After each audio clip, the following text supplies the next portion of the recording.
Hello everyone, welcome to my channel. Please subscribe and stay tuned by clicking the bell icon. The Bear's secret ingredient? Characters you want to root for by rights. A pop culture newsletter should this week be discussing the biggest pop cultural event of the year so far, the atomic bomb, the pneumatic bum. But you're hardly lacking for Barbenheimer coverage elsewhere on The Guardian. Here are our Barbie pieces. Here are our Oppenheimer ones. And besides, there's another major cultural drop this week that merits its share of the limelight. The arrival in the UK of The Bear's second season.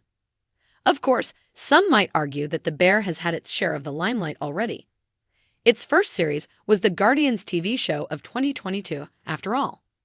In fact, as excellent as this drama about a former fine dining chef's attempts to turn his brother's old fast food joint into a truly great restaurant was, I'd argue that its first series was a tiny bit overhyped.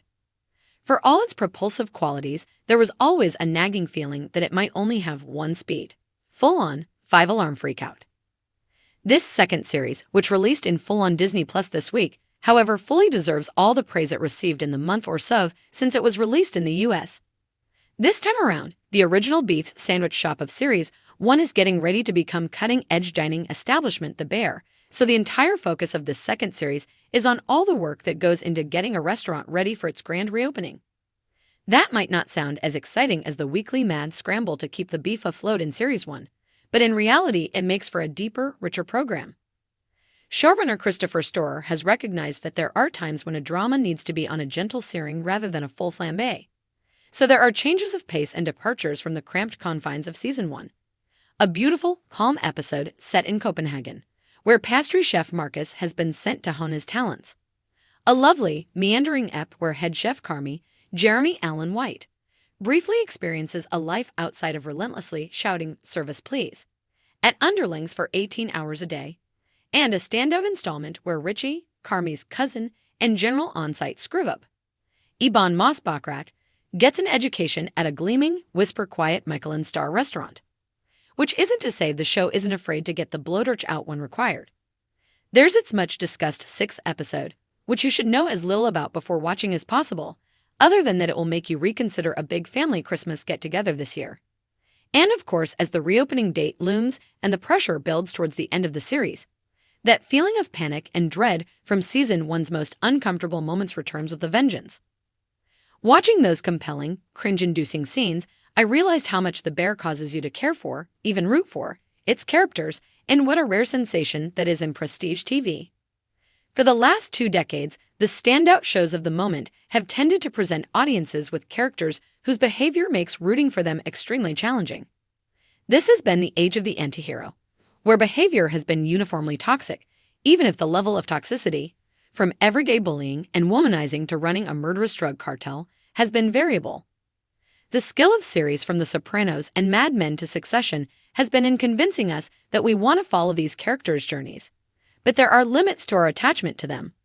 While we may sympathize with Kendall Roy or Don Draper, we know, deep down, that any downfall they suffer is pretty much merited, and part of us might even be willing it to happen. This isn't to say that likable characters have been entirely absent from our screens. They're there in comedies and in plenty of dramas, particularly mainstream, ratings-courting ones, procedurals, hospital dramas, big weepy family sagas.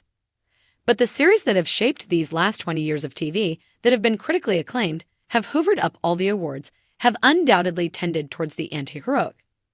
The situation is a little different in the UK, where a show like Happy Valley can be considered groundbreaking and brilliant, while still having a lead whose main failing is that she's too good at her job. The Bear, though, is something slightly new. Or perhaps something old made new again.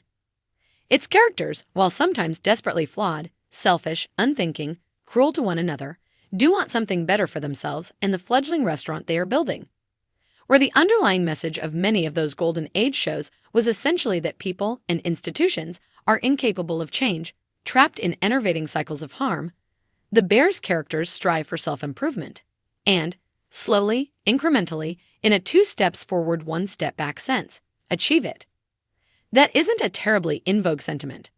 We've slowly convinced ourselves over the past 2 decades, or even going back to Seinfeld, and its no-pugging, no-learning mantra that good TV should have a pessimistic worldview.